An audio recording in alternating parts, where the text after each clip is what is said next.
بابایی هستم از کشور ایران، استان آذربایجان غربی.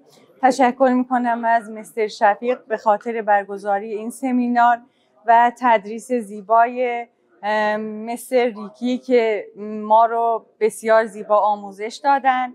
و در آخر تشکر میکنم از استاد عزیزمون دکتر موسوی که ما رو به این سمینار آوردن و با کشور زیبای پاکستان و شفای جوان اینجا و مدرسه های زیبای آشپزی اینجا آشنا کرده.